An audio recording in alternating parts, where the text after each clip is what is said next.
Okay, so got to run a few system tests here. I think everybody heard that. Audio was good on both streams. Thank you, Garen. Thank you, Garen, for checking both. Okay, so, oh my God. Talk about nerve-wracking. I had no idea whether this would work. I did not do any testing. It was like, you know what? We'll trust in the software, which might be a terrible mistake, right? Let's see. So let me get centered here.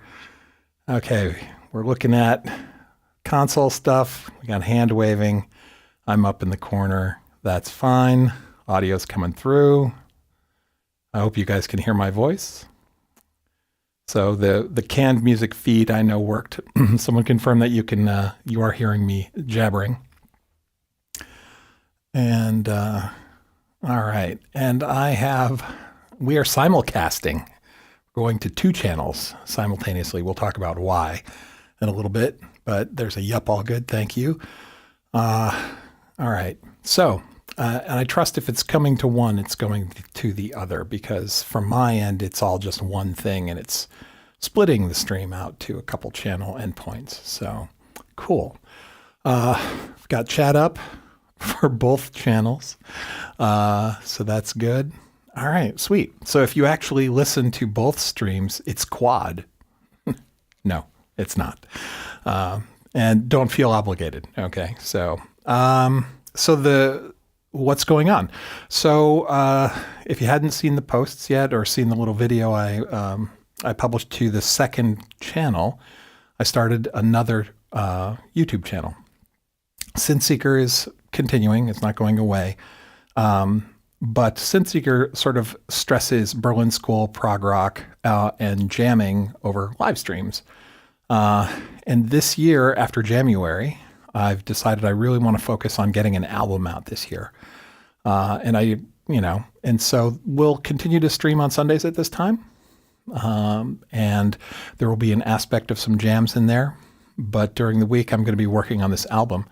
And I didn't want to fill the Synth Seeker channel with production logs and discussions about composing. I'm really sort of trying to push myself a bit here in the composing domain. So I started another channel about it. You are under no obligation to subscribe to either, okay? But it's there, and it's Luke Stark's -composer. The tag is @Stark Audio, my last name, Stark Audio. And visit if you like. It's not a big deal. I thought I needed to get 50 subscribers to live stream. Apparently, I do not.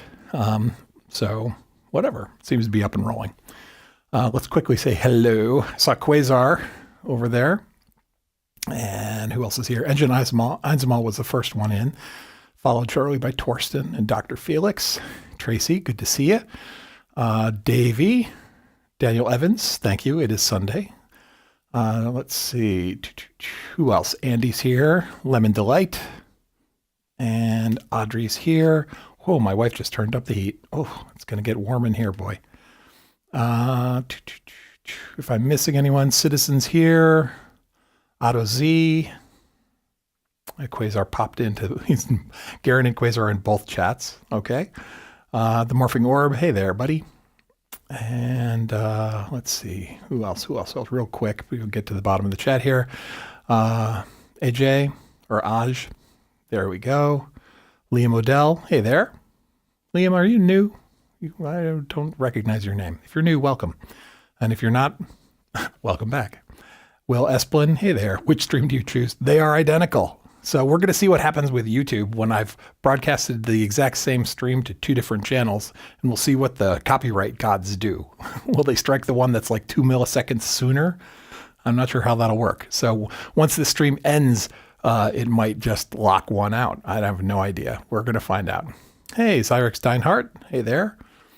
Animotion. Glad you could make it. And Kleptophonics. Cool. All right. So, yeah. So the point is, I'm gonna the Sunday stream will have a little bit of a jam in it from time to time. Okay, but mostly this year I'm working on composition, and so we're going to be talking about that kind of stuff. All right, so let's get started. What are we looking at? All right, so as you can see from what's sitting here, there is the Ableton push underneath, pushes back, because that is my primary control surface. But I've also got an Ableton Move on top of here. And so what I wanted to talk about today with you guys is talking about someone's process or their workflow can be boring, but some people are really into it. And so I'm going to share it a little bit and just to set some context for you as we go forward with what's going on. I like to sit on the couch with my wife in the evenings. I sit on the couch, she watches really bad TV, and I put on headphones, specifically these itty bitty ones, right? We're talking the $13 earbuds, not the fancy, sounds good headphones, because I don't want to stress about I don't want to get into production mode out there, right? I'm not going to think about mixing and mastering. I just want to get ideas down. And I sit down on the couch with an Ableton Move lately and have been working out little bits, all right? And so I'm going to share one of these little bits with you, and we're going to take it apart, and then I'm going to show you my workflow for what do I do with it once I've got a little thing. I've got an idea here, because all I really consider this thing is a sketch pad, all right? And let's see. Oh, lastly, if you want me to answer your questions, love to do it. Tag me or put a big capital Q or two at the beginning of your question. And if I miss it, then ask it again. All right. So hold on one second. I guess because it's winter, I am just permanently cursed with this whole nose drip thing. And Anna's making echoes on the other side. Okay. So let's see. Let me just look for tags real quick. Going to both. All right, we're all good. Yeah, only need 50 subs for mobile streaming. Is that the distinction? So since I'm not mobile streaming, I'm just regular streaming. It doesn't care, apparently. It did make me wait 24 hours, though. So you can't just make one and then stream, nudity 5 minutes later. So yeah, the experiment appears to be going good. We click very quickly and check the stream health. Everybody's good. All right, cool. All right, let's keep rolling. The gang is complete. Yes, you're all here. All the usual suspects. And Garen's interest about the Move to Live workflow. I am going to do that. We're going to take a Move project and put it into Live, and I'll share my screen, show you live, things like that. We will do that in this stream. Wookie, you're lurking. That's cool. Oh, I'm sorry. Your life is a long series of pets, man. I understand. Bubba's not long for this world, but I feel for you. Okay, so you do what you got to do, man. Sorry about your little dog. Anyway, I got to keep rolling though. Okay, tell us his name, Wookie. I'd love to know. See if Wookie put it in there already. The Move seems like a baby push. Hey, Doug. It is. It's a little bit like it, but they're very different. All right, we're going to keep going. So let's talk about my process. All right, so I sit down. This is a Move. A Move is a lot like a little baby push. If you have a Android or iOS device, you can get an app from Ableton called Note. And Note is a little sketch pad for musical ideas, a little micro version of a light version of Ableton on your mobile device. The Move is a hardware version of the Note app, basically. A bit of an expansion. In some ways it's more limited, in some ways it's more useful. And let me just start by playing what I have here. Let's make sure I'm not going to blow your ears out.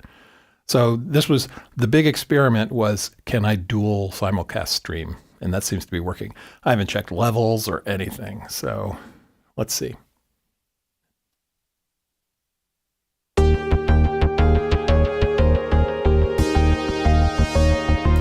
I'm going to just give you a taste, show you this sketch that I've built. It's got 3 sections.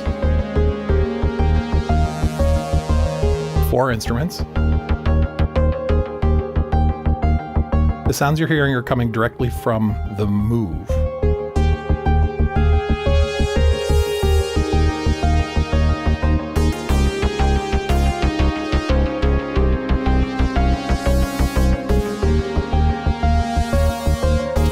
We'll go to part B.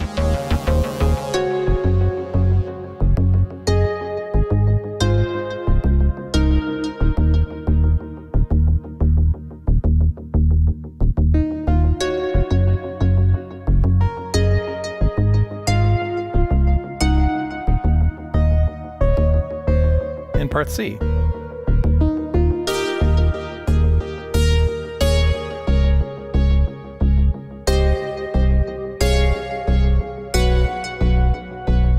These are all sounds from the Move.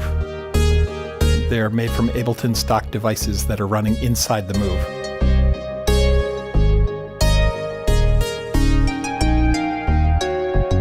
Go back to B, and we'll go back to A, and then we'll deconstruct.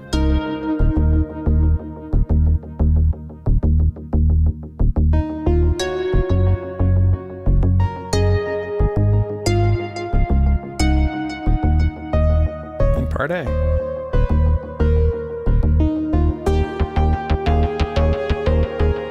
Right. It can do rhythm parts. It's basically 4 tracks. There are hacks. There are approaches you can use to get more than 4 tracks into it by using a drum machine as a sampler and treating it like a monophonic instrument. Anyway, so that's a Move. All right. And if you're familiar with Ableton, you can think of this as a session view turned 90 degrees, right? So these are clips, these are scenes, and these are instruments, right? So if I click into an instrument,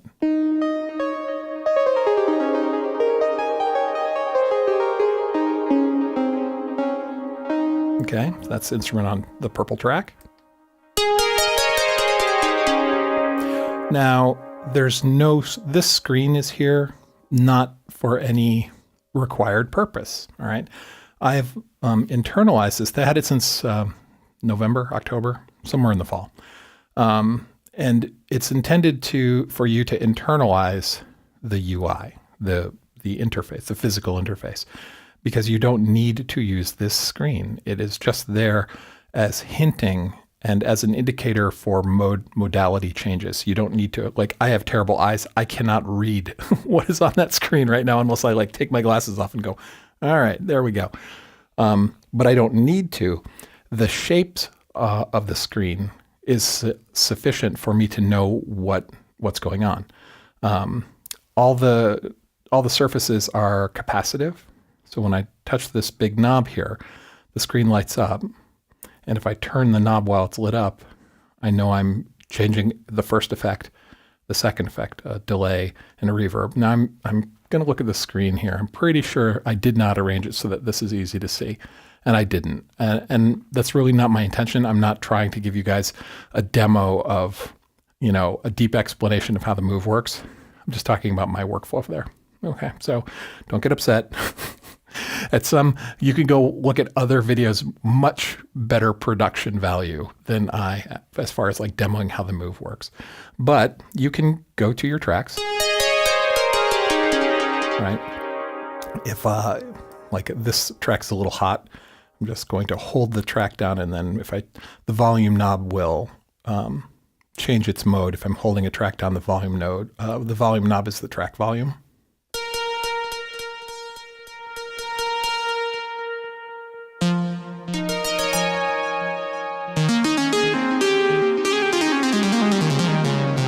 So you've seen me play the push. This is just note mode on the push. There's just half of it, right? So it's literally a bass. It's a 4-stringed, 7-fretted instrument. So if you're familiar with playing a bass guitar or the 4 lowest strings on a guitar, you could totally play this. It makes perfect sense. You could flip it over to in-key mode and then have a full 4 octaves worth, whereas this is only 1.5, not quite 2. But this works fine because it's a sketch pad. And so I use this. What'll happen is I'll want to, the transpose up and down buttons are right here. They're very easy to manipulate as you're playing if you need to, but I'll just fold around and I'll play the note I want to play, but an octave lower, and then I can go in and tweak it. But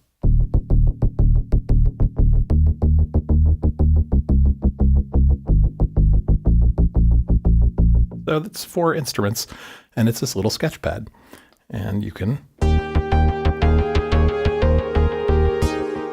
record. Basically, it's clip-based recording. You have really long clips. They're 16 bars long, so you can get some significantly long phrasing in there. And then there are 8 slots of those very 16-bar long sets. So, you know, there are videos out there where people are like, oh, you could totally use it for production, or you could use it in your live jam. You can. I don't. All right. So I would avoid asking me questions on how do I finish a track on it. I don't finish tracks on it. I move them over into Ableton and I do it there. I'll show you how in a minute. Okay. All right. We're doing good. Hey, Skyer. Anyone else pop in? Her name was Missy. All right. Hey, Wookie. Well, we miss your dog. And I know you miss your dog. So props to Missy. The best dog ever. Okay. Now, all right. So the nice thing about this, let me switch modes here very quickly. All right, we're going to look at the screen here for a second. This thing speaks Wi-Fi. You can connect it to the computer easily. Getting things in and out of this, all right? It's on the Wi-Fi right now.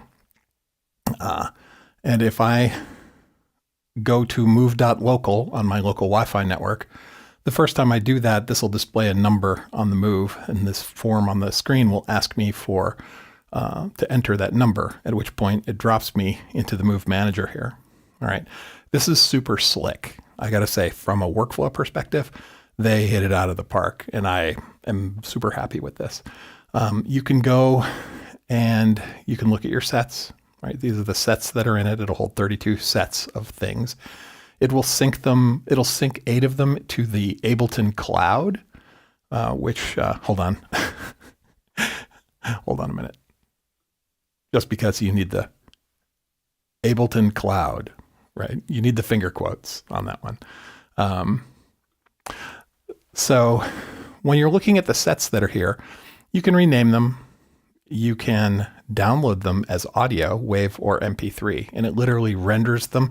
It renders all of your scenes in a series. So if you have, 3 scenes filled up, it'll render those 3. If there's a gap, actually, I don't know what happens if there's a gap, like you do the first 2 and then leave a gap and then do 2 more. And it's an experiment for another day.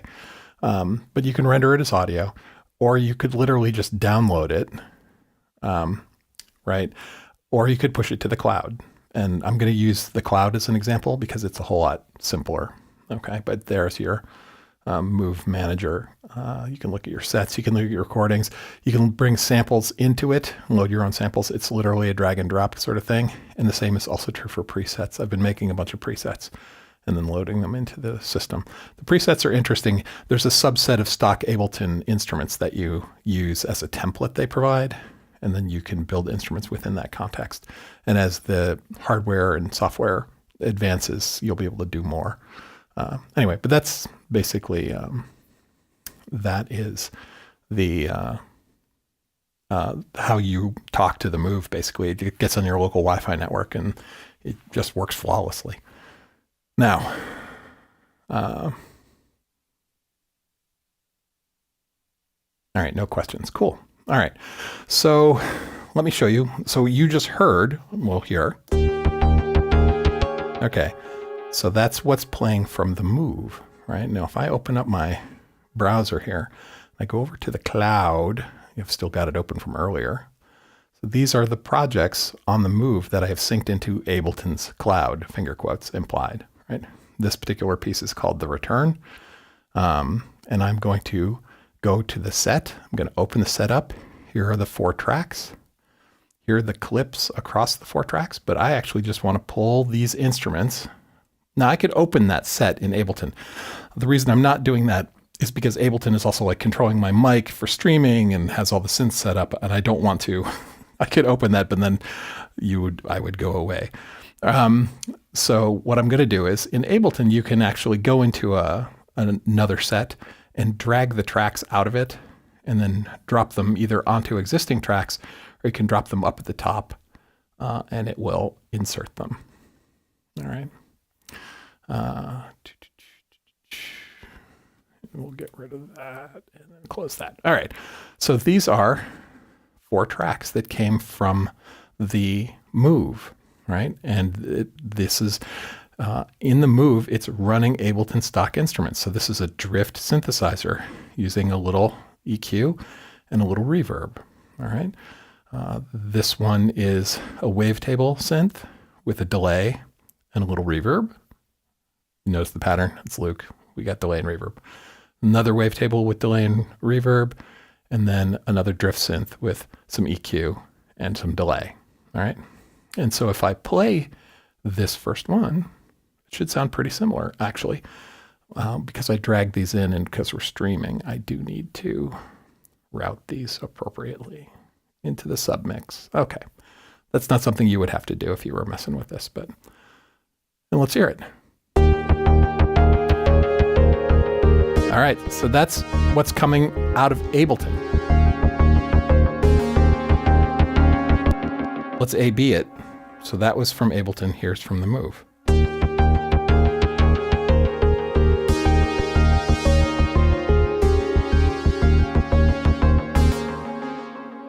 Back in Ableton. It's exactly the same. It's the same software generating the same output from the same input. It is, it's wonderful. I freaking love it.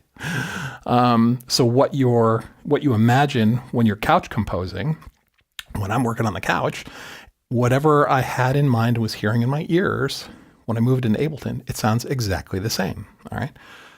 Which is great for consistency, right? It would be supremely frustrating if when I brought it into Ableton, it was like almost approximations of what it sounded like. It sounds exactly the same, all right? And then I can go in and manipulate these synths further, replace them with other synths, replace them with hardware, which we'll do in a minute. Go in, edit those, look at those clips, and explore them, right? So if we look at...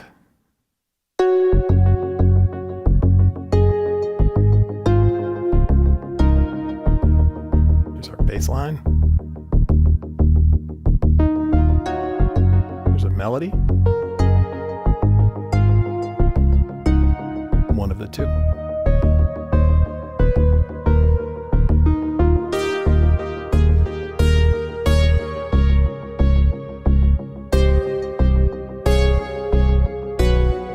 And so that's how it works. I mean, it's like awesome. Like drinking the Kool-Aid, man, I'm so there. Let's see. Any questions here? Oh, Tracy, it's so futuristic that it will become obsolete and immediately non-functional as soon as Ableton drops support. Definitely the world of the future. Man, bitter much there, Tracy? So this is how I look at it. All right. So that's a serious concern, right? I would be pissed, right? If suddenly it stopped working because, Ableton went out of business or they came out with a Move version 2 or something like that and they want more money.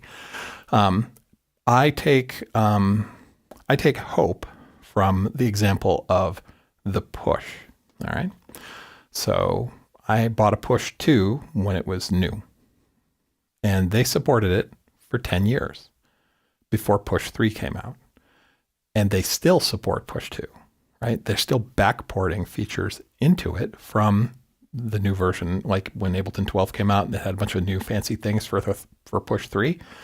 A couple of weeks later, or if not immediately, they were available for Push 2, right? So I look at that pattern and I say, I suspect it's going to be the same thing going forward. And recently, I think a week or two ago, there was an interview, Anthony Martinelli, right? He went to the Ableton industrial design guy and the hardware engineer for Push 3. And he was talking to them and say, what's Ableton's philosophy around their branded hardware? And they said, everything needs to last forever and it needs to be user serviceable. Now in the Move, I haven't tried taking it apart. and I haven't seen a breakdown. So I don't know how user serviceable the move is. I know the push definitely is.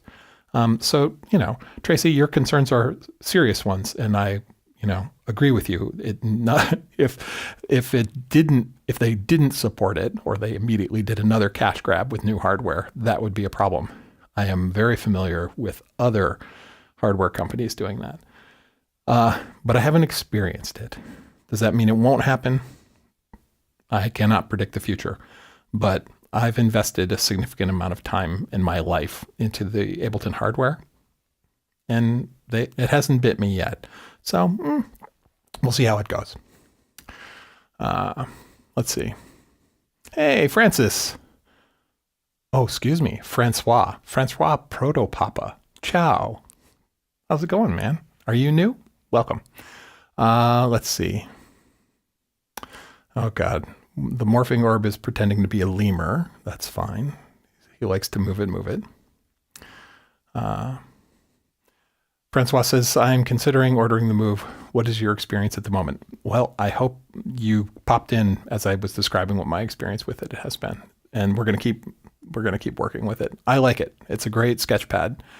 Again, I don't have an opinion for doing like live jams, things like that. It's doable, and I've seen other people do it, but that's not my interest. So your mileage may vary. If you're searching for something for sketching, starting ideas in ambient Berlin School, it's perfect for that, at least in my opinion. That's what I use it for. Garen is upset because the move goes back on his wish list. Talk to Task Boy, Garen. He got one for Christmas, and we'll see if he likes it or not. You like the bass line, Doug? That's cool. Thank you. Let's see. This one? That one? It's a stock Ableton instrument. Works fine. Anthony Martinelli? I don't know his last name. That guy, though. Yeah, the hardware design team. There was a video about that a couple weeks ago. It was pretty cool. And I don't think Anthony is a Ableton fanboy. So Tracy says, a friend of mine has a K5000. He keeps a DOS system functional in order to manage the data side of it. Oh man, that's harsh. You must really love that. Now I had my hands on a Kawai K5 when they were new, and it was cool. Not awesome, and it was hard to program. But I've got a friend in Chicago who has a K5000 who says that it's fun. And I wouldn't, if one fell in my lap used, I might fiddle with it. But if I have to keep a DOS system running in order to deal with it, yeah, maybe not. So the cloud stuff's going to be much harder to extend beyond the life of the company. That may be true. So, well, I guess we'll just have to make sure that the company doesn't end. Anyway, so that's the move. Now I'm going to disconnect the move. All right. Hang on one second. So we're calm today. We're calm. We're not rushing things. I got time. We're going to disconnect the move, though. And I'm going to literally... Oh, are we still looking at the... hang on a second. Humor me for a moment. All right. Disconnecting the move. Audio gone. Drop that on the floor. I'm sure I'll step on it and short something out. We'll shut her down. Go to sleep. So unlike the push, the move is ARM-based. And I'm happy about that. There's a rumor that an upcoming CPU upgrade for the push may be also ARM-based, which is good. Less power, less heat. Let's see. And that is just power right now. This can go live over here. Stay cool, buddy. And let me take the beer protector off of the push here. Excuse me. Watch me push my laptop right off the screen, off the stand that it's sitting on. And Animotion will laugh at me. Ooh. All right. Let's see. Where were we? So let's go back to. All right. Oh, all right. Let me make one change here. Super important. Super, super important. There we go. Yeah, that's better. If we're going to do the whole cosmic, we're going to do the cosmic star field behind the move. It needs to be chroma keyed correctly. All right. All right. All right. So these are move sounds.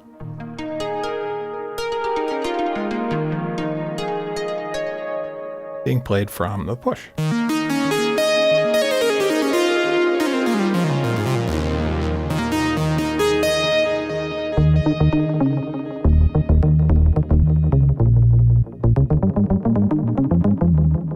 It's a lot of delay on that. All right, so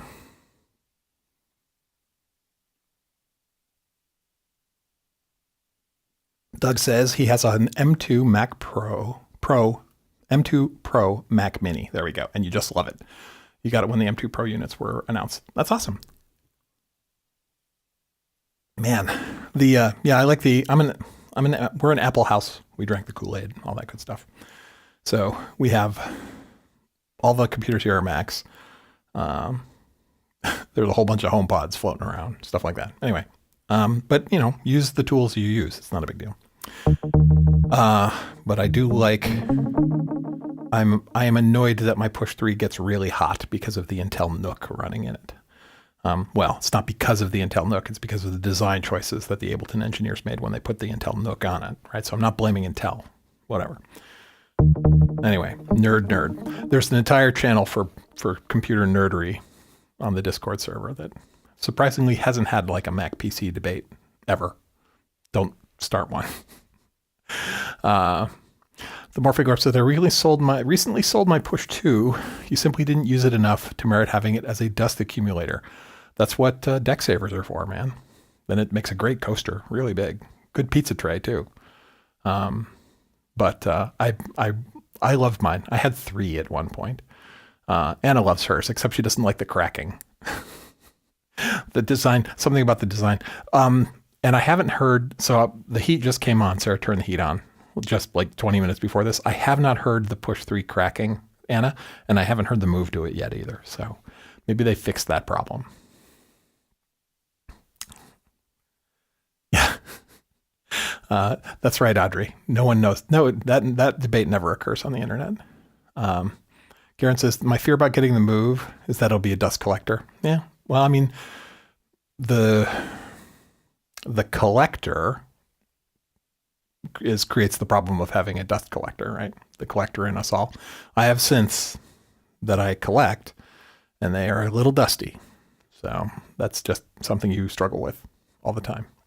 All right. Anyway, so bringing things into Ableton from there is supremely easy. And so then it's just going to work.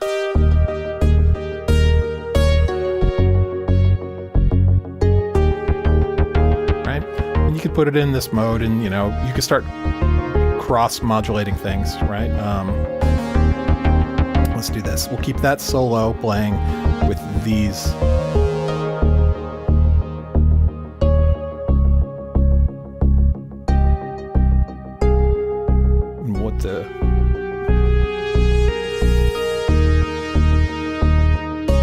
Right? It may not necessarily work, right? Because harmonically I had set these up to be, in groups here.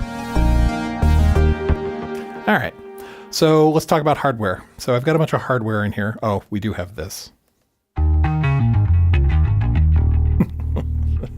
It's never going away.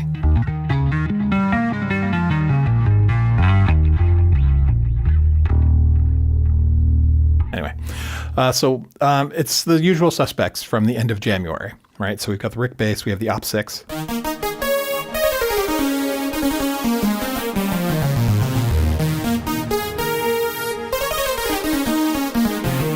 Right? And we've got the wave state.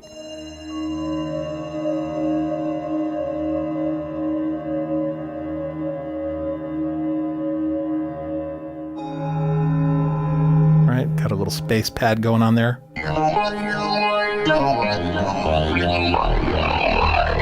Our mod wave, our what is it, our formant bass from, I think, January 31st.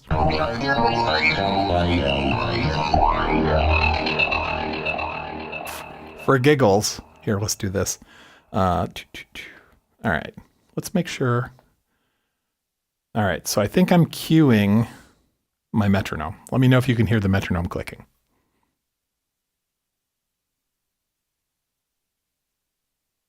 I see the preset is named Basic Jupo Bass, probably referring to the Roland Jupiter. I think so.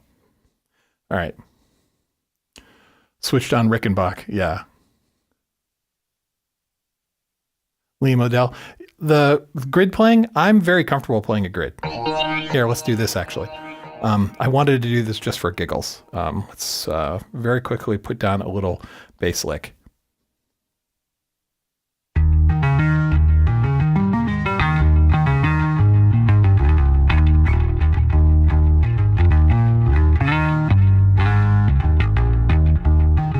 All right, so we've got that recorded.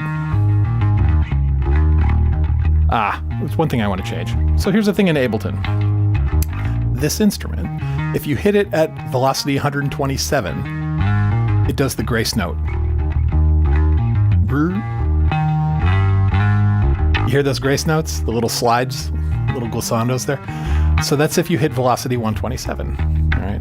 So what I do usually, because I'm really heavy-handed, I'll go grab an Ableton velocity device. Oh, actually, I've got one out there already. There we go. So I usually dial it back so it will play up to 126th. Right. So now we're not hearing those grace notes. And when I'm composing, when I want a grace note, I'll push that note individually up to velocity 127 to get that gliss in there. All right, now what I wanted to do was drop a copy of this on the mod wave. And that way, let's try them together and see what happens. Mix them up.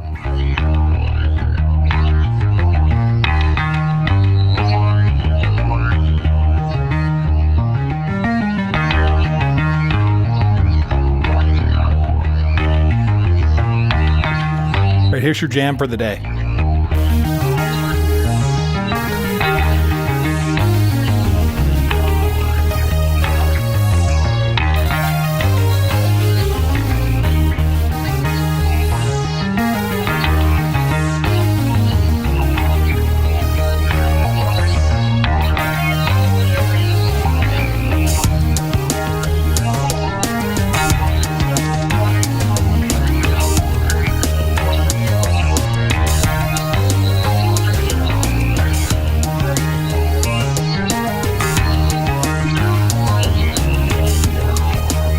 Do a little jam real quick.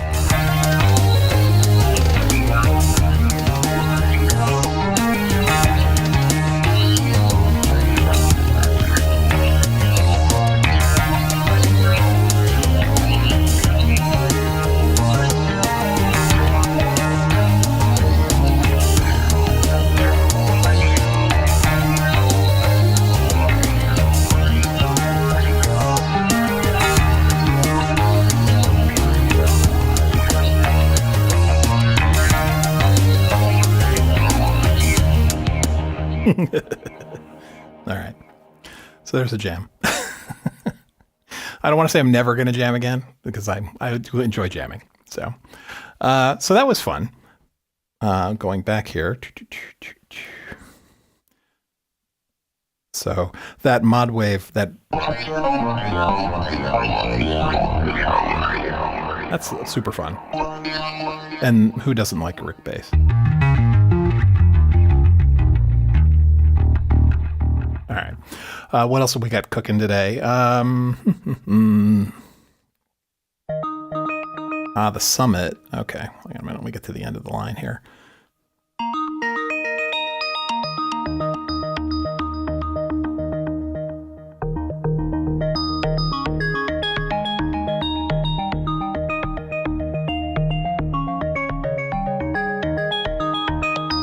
we got a little Berlin School art patch running on the Summit.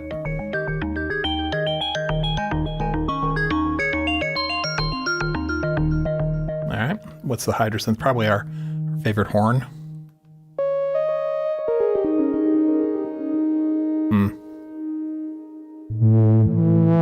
Yeah. Hold on a second.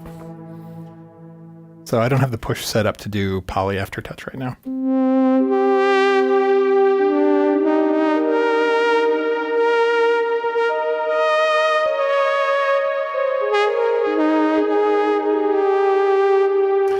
Let me tweak that a bit. Hold on a second. Expression. Poly aftertouch. Here we go. The problem is on the push, I have to get in there and really manipulate the curves to get it the same. It's much, much easier to play on the Hydrosynth.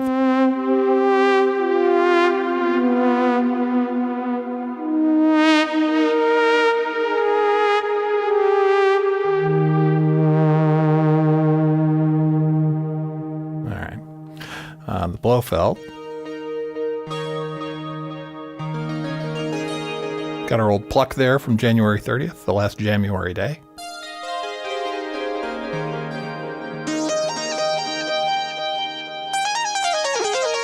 The Cobalt 8. We'll change these sounds around in a little bit. Little Prophet 12, Ghostly Action.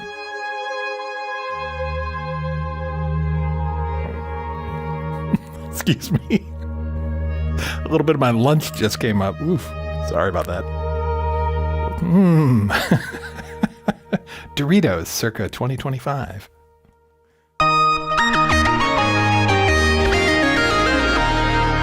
And the Nord.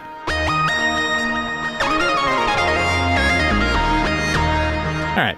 So that's what we got. So those are some sounds that are loaded on top of the stuff that's here with the move.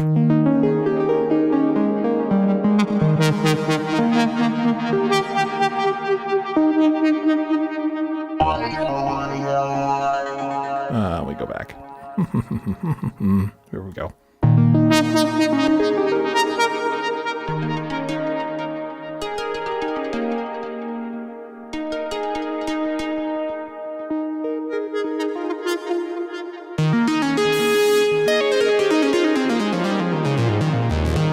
So I swear, you don't. So hardware's awesome. Software's way cheaper, right? So if you want to have like a ton of sounds, the way I work, I like to be the composer / conductor of my orchestra of hardware or synths, software, hardware, whatever. And if you're going to hire a bunch of virtual orchestral players, synths or otherwise, it's way more cost effective to do it in software. But it's nice to be able to lay hands on hardware. So start with one and explore the other where appropriate. Are you passing MPE to the Hydrosynth, Doug? No, I'm not. I have the Hydrosynth set up to do poly aftertouch, not MPE. Because MPE, I use DIN MIDI for everything. I do not use USB MIDI. I have DIN going out everywhere. If I used DIN MIDI, it would chew up a bunch of channels that I'm using for other synths. So, no. What scale is this? This is E flat. E flat Mixolydian. Yeah, that would be major. A flatted seventh. I think that's Mixolydian. So, music theory people, let me know. Actually, I can look. Yeah, we're in E flat Mixolydian. Now, let's talk about that. So, scales. Someone was like, if you watched any of January, I had the Jelly Bean thing over here on the side where I would do these global transpositions. And that's fun, and it's useful, and it's good for exploring shifting things around within a key diatonically. The problem is you can't play any accidentals, and you can't easily transfer things, pull things from outside the key in. It just doesn't work. due to the way I built it, right? There are ways around it, but so one of the things I've decided to do is let go of the Jelly Bean transposition thing. So I'm not using this for that at all anymore, because as this piece of music sort of demonstrates, I want to move outside the key. So if we were to play this, our A part, let's see, are we looking at the push or are we looking at the screen? We're looking at the push. All right. You'll see right now, these are E flat mixolydian is what's lit up. Okay. And these only play the lit up pads. Right. So we're staying within E flat mixolydian.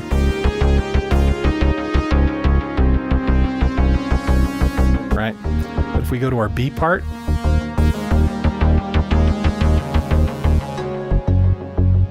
I should probably highlight something that's actually going to demonstrate that.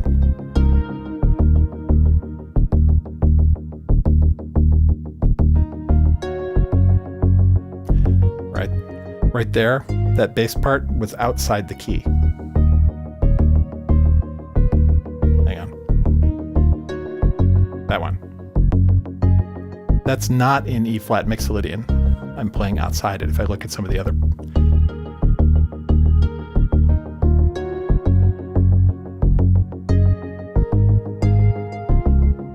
That one there, outside the key.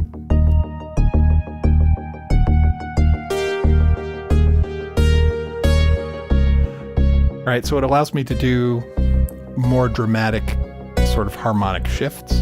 Now this is trivial, right? I'm stepping in and out of, like, I've got one accidental, right? So we'll talk about that in a minute, right? How I am not awesome, okay? But what I mean is, for me, that's a huge step, okay?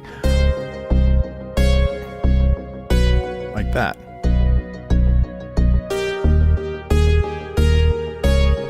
All right, so let's talk about this. So this melody line's doing this.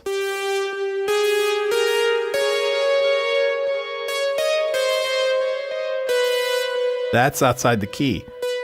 I can't do that if I'm doing the Jelly Bean thing. If I were to hit this note with the transposition, global transposition stuff on, that would force that to be here. So I would go.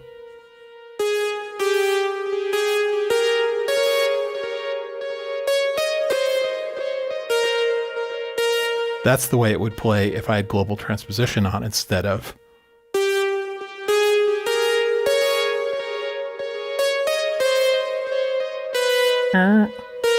Right? I want that one. I want that accidental because it's like it pushes it to a place that is interesting to my ear. Okay.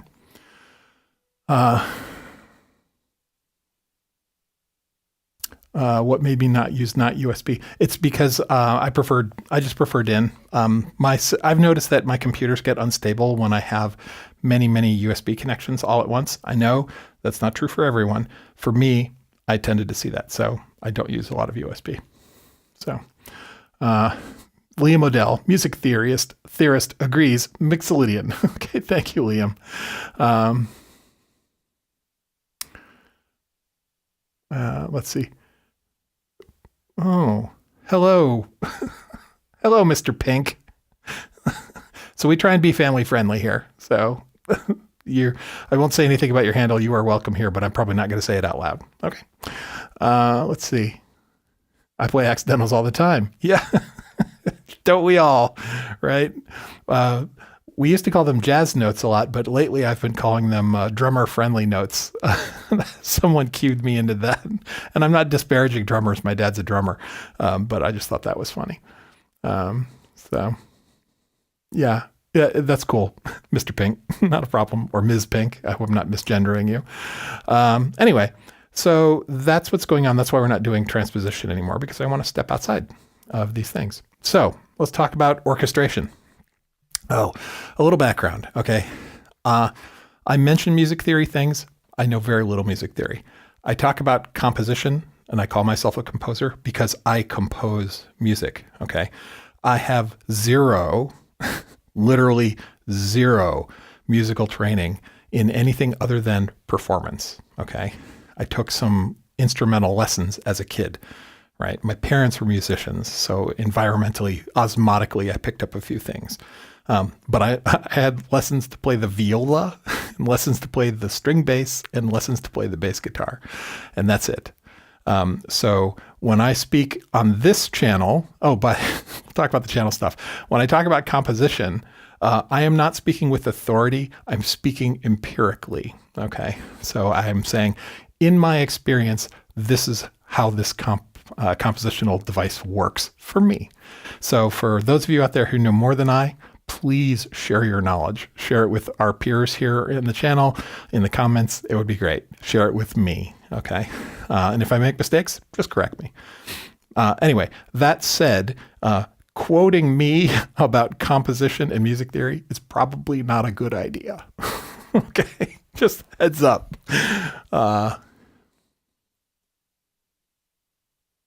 Let's see. Anna asked a question. Have you got a composer stick thing that you wave at your synths? A baton?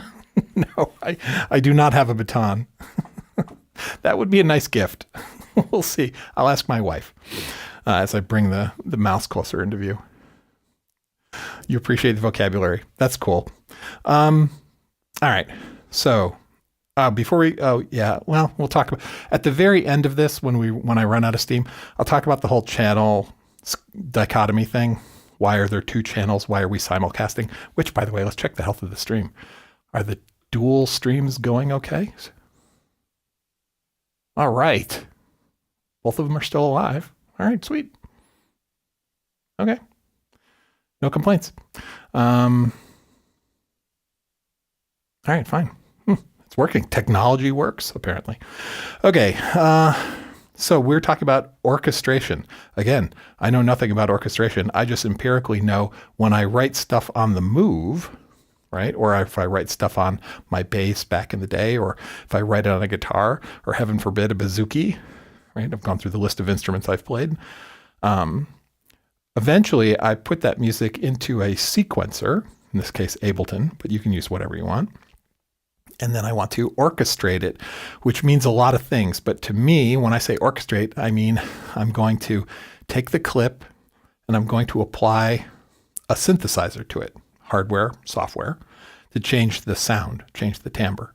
And in doing that, I may have to rearrange the notes in the clip. I may have to move them up and down an octave. I may have to invert them or spread them out. If they're playing a chord, I may change the phrasing there. I may take some notes out of that clip and move them into another clip. I refer to that as orchestration. I don't know whether I'm certain that doesn't envelop the world that is real orchestration, but that's what I call it. I compose on my move. I arrange a little bit on my move. I bring it into Ableton and I orchestrate it, which is kind of arranging and kind of putting sounds on it, right? Changing them up, doing things like that. So let's talk about orchestration here. All right. So we'll solo one of the. Hang on. I'm going to change the view so you can see what's going on in the DAW. And give me feedback in the chat. If this is too small, I will engage old person mode and make it bigger. All right.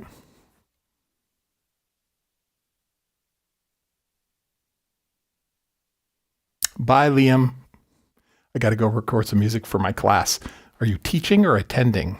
Tell me next time.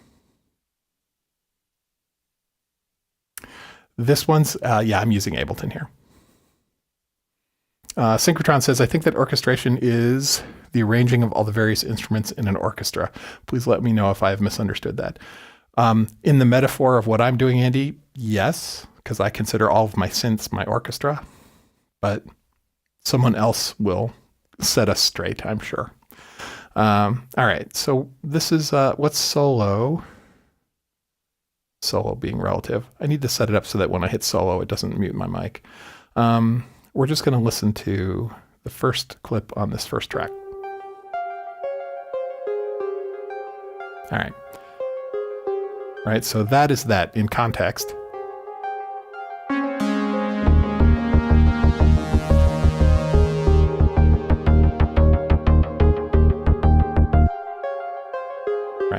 So let's say I want to put a different synth. That's perfectly usable, but maybe I want something else. All right. So I'm going to drag this out. I'm going to drag it over to, we'll drag it over to the op6. Okay.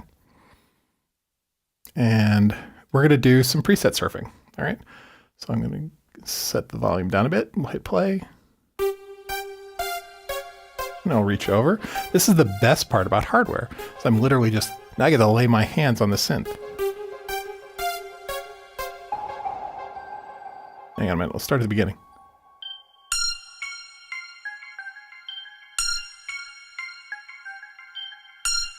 So that one note is like jumping out. It's because the velocity of this note here, this one, is much higher than the others.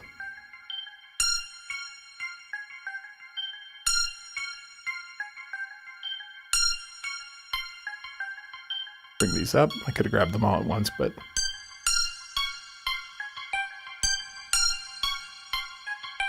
let's go through some presets here, find something. They're also really short. They're real staccato. And we can reach in here and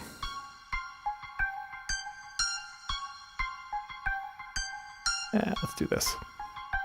Let's grab these. And we'll make them all a little bit longer. Nope.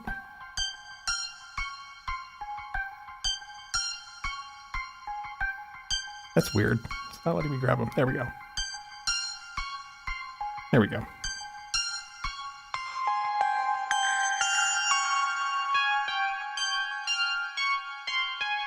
All right, I kind of like that.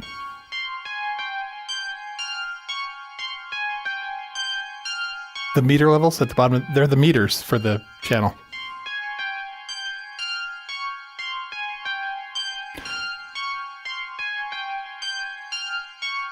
Hey, Tibor. Glad you made it. All right, so I kind of like that as an alternative. So if I turn the other to push Ableton Move instruments back on.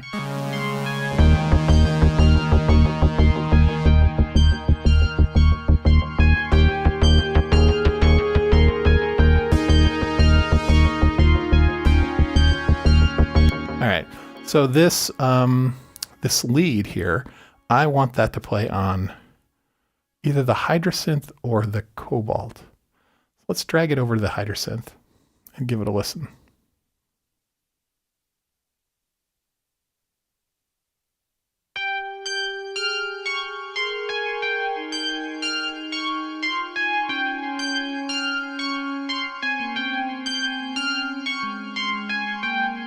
All right.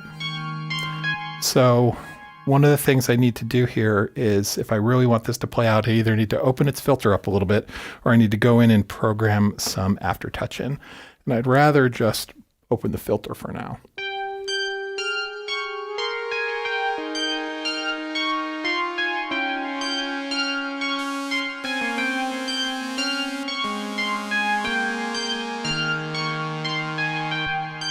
Although it's nowhere near as beautiful as playing it.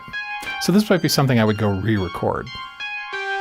I could go in and add some envelopes to it, but that's super time consuming. That's something I would do, like I would take my laptop to the couch and do it then. Let's do this. Let's move it over to the Cobalt 8. Let's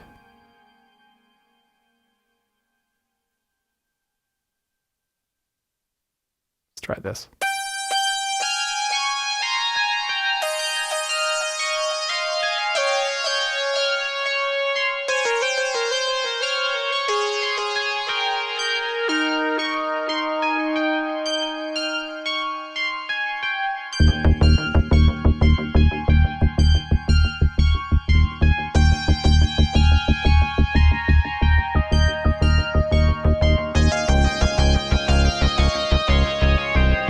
Right?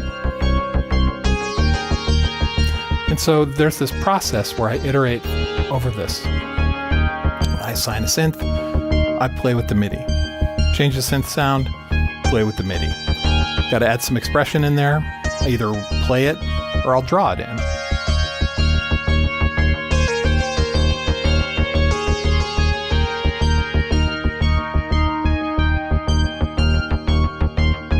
I still got that rhythm part. Let's see what it sounds like.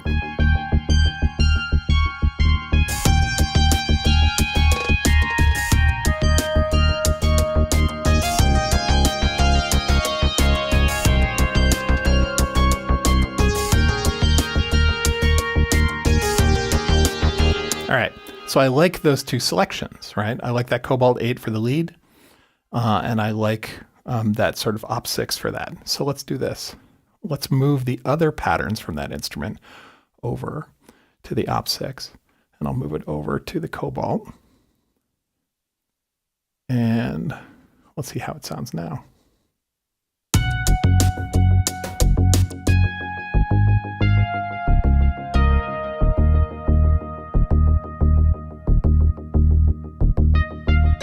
So we're still using one of the plucks off the move. We're using the bass off the move. We're using the Op 6 for the high pluck. All right. And we've got the Cobalt for this horn part that there is no lead for this part. So let's flip back.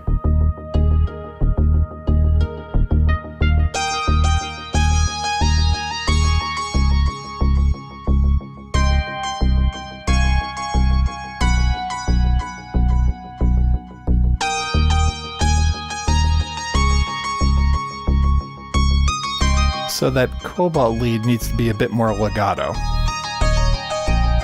right? It needs to hold the notes out longer. So there's a button in Ableton that'll just automatically connect everything. It's called legato.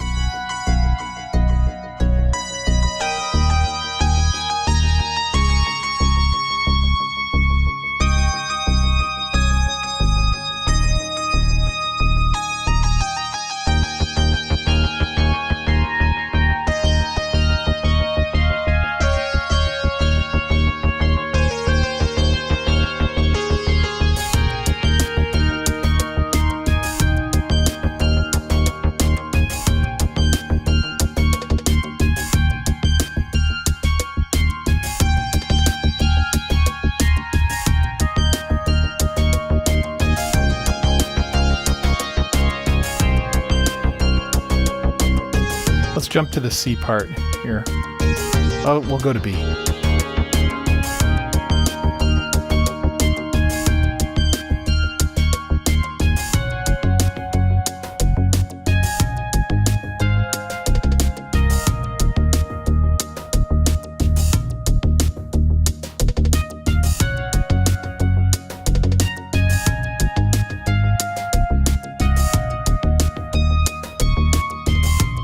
And then our C part.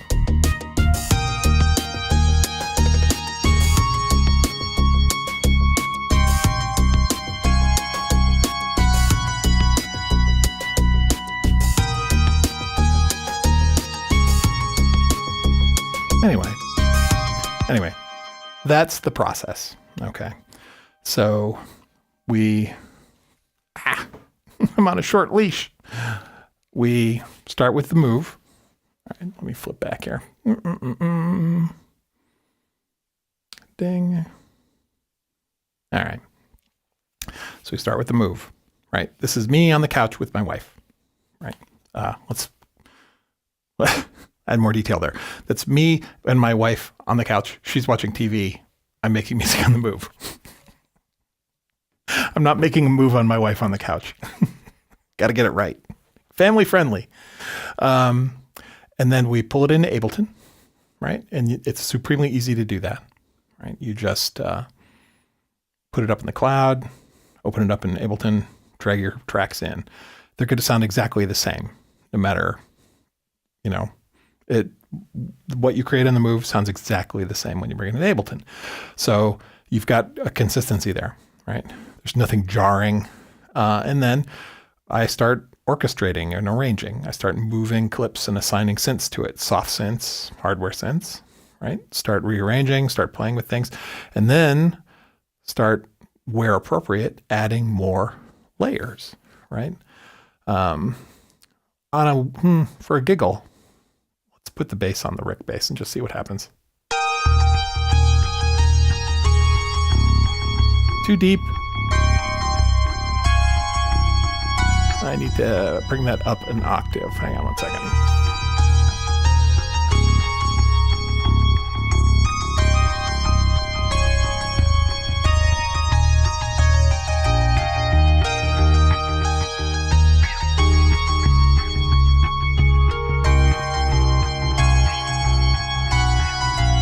What if I layered those?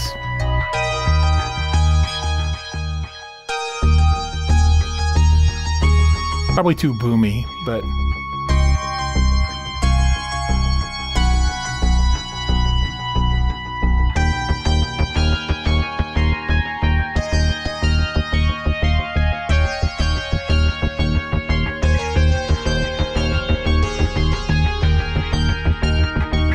do the Tony Levin thing.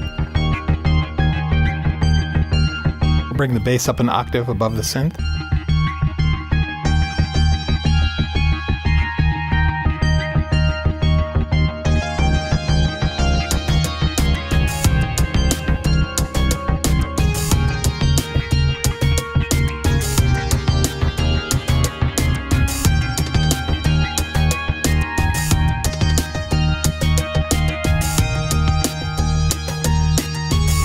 Anyway, all right. So I get lost in my own music sometimes, right? So, all right. Let me flip back here. Lost in the sauce, as they say. All right. So, oh, the things under the that's CPU usage. Yeah. Thank you, Morphing Orb. Thank you for answering that for Doug. Yeah, the little gold bar things there, that's CPU usage. Which track is using the most CPU at any given time? But I mean, since most of what I'm doing is outboard gear, the CPU really has no issue. This is an old M1 MacBook Pro, and it's perfectly happy. Yeah. The performance impact, and it's all relative. It doesn't mean like if that bar is like, 50% full, it doesn't mean that 50% of the CPU is being used. It just means that relatively speaking, that one is higher than the ones next to it that are lower, right? It's so that you can figure out where the problem is. If your CPU is spiking, the main meter in the upper right-hand corner, you can go look at the track meters and say, okay, who's the culprit, right? And then do something about it. Torsten says, so I'm back to your stream with both ears. It was interesting. Your music was like background music for the other stream since there was only speaking. Oh, interesting. What was the other stream? Curious. Let's see. Animotion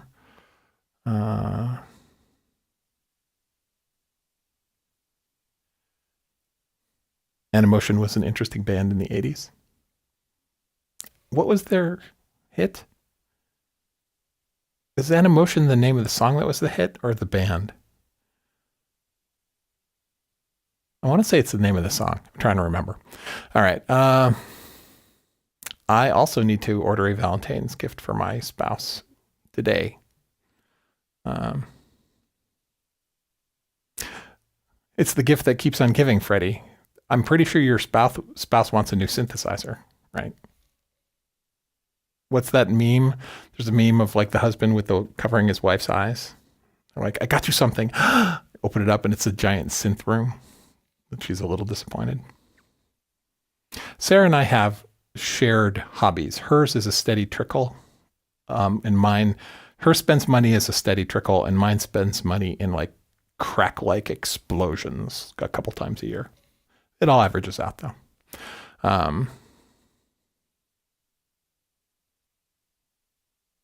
Just checking out in the chat. Animotion was the band. Obsession. That's it. Thank you, Garen. Oh, wow. That's stuck in my head now. You're my obsession. You're not an obsession. Oh, yeah.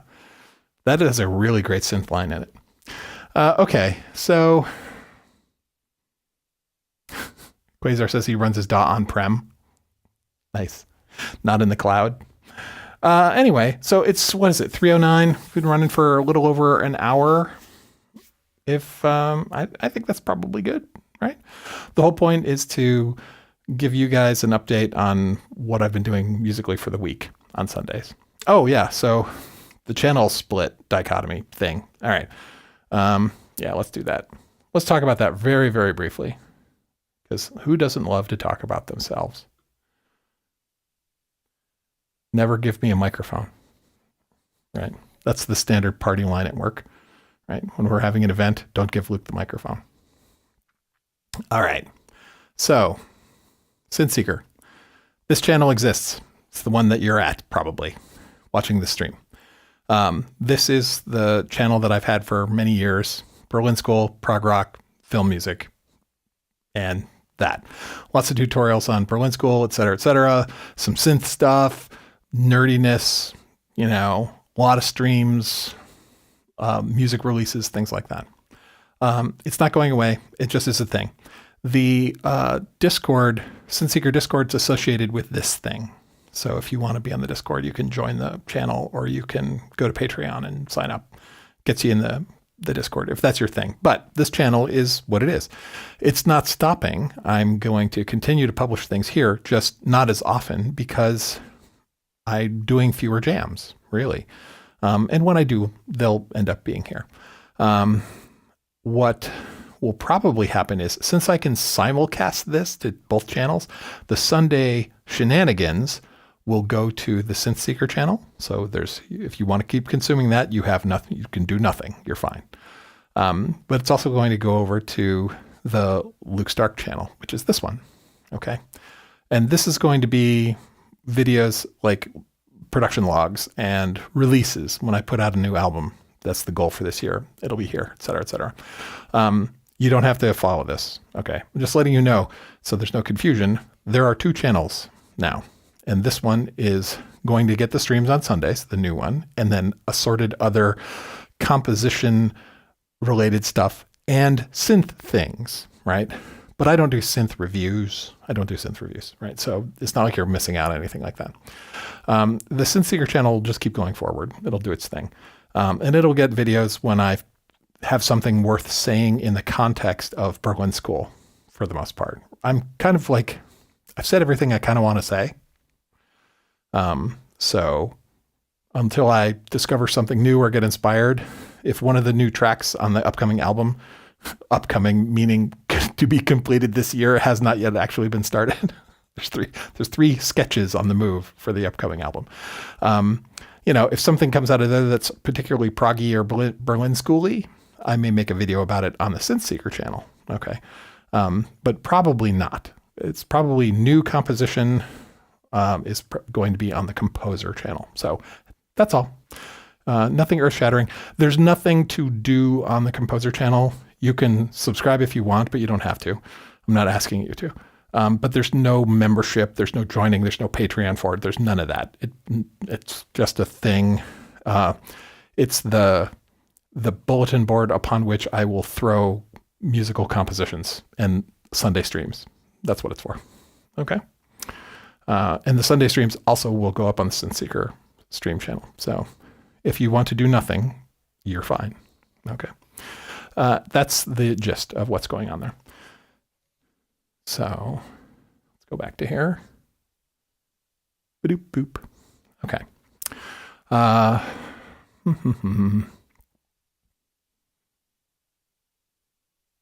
right.